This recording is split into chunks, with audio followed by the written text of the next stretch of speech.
So, do you know where confidence comes from? Your confidence comes from? I think we are taught so many different things when it comes to confidence. Some people are confident because they know all the answers. Some people are confident because of who they're connected to. Some people are confident because of how they look.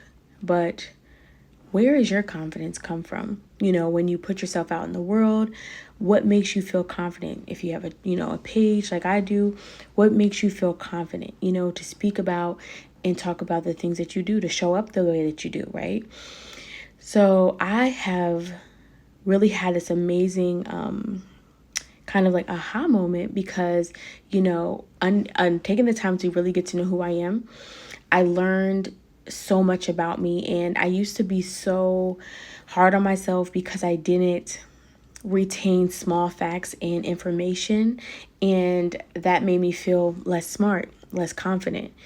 And I understood, and now that I'm not that type of person that remembers every small detail, and I'm more of like a big picture, theme, kind of big idea type of person.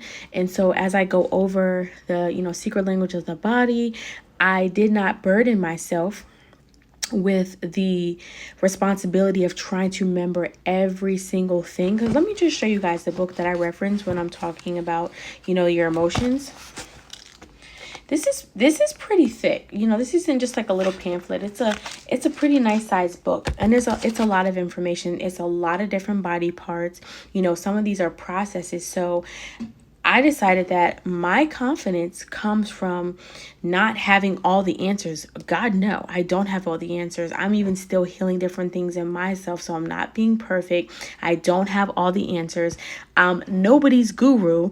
I still have areas of opportunity, but because I'm resourceful and I know how to get the answers, whether it's a resource like this book or the simple fact that I realize I'm connected to an infinite amount of wisdom, allows me to relax, allows me to show up confidently, allows me to feel confident showing up in a room with other people who may have a higher degree level, even maybe more experience, because I don't have to be that.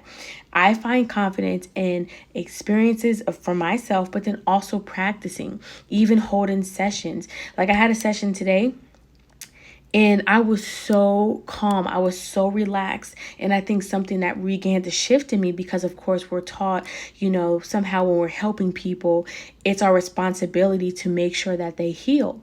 But once I began to really understand that people have to participate in that healing process and people have to want to, and that I don't have no magic in my fingers that way, then it took the pressure off of me to feeling like I had to be perfect.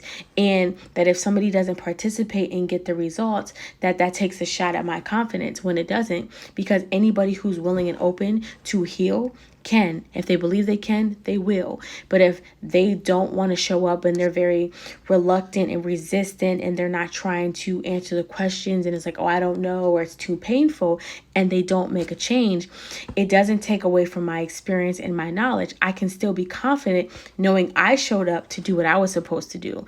And so if you are in that seat right now and you're like, I want to feel confident, but I can't seem to get people the results that they're looking for, well, maybe stop trying to be their guru. Maybe stop trying to have all the answers and just be able to be a resource or know how to get the answers, or just admit that you may not know. And even if you don't know, then you have the opportunity to learn something new and have the answer for next time. So I ask you again, where does your confidence come from?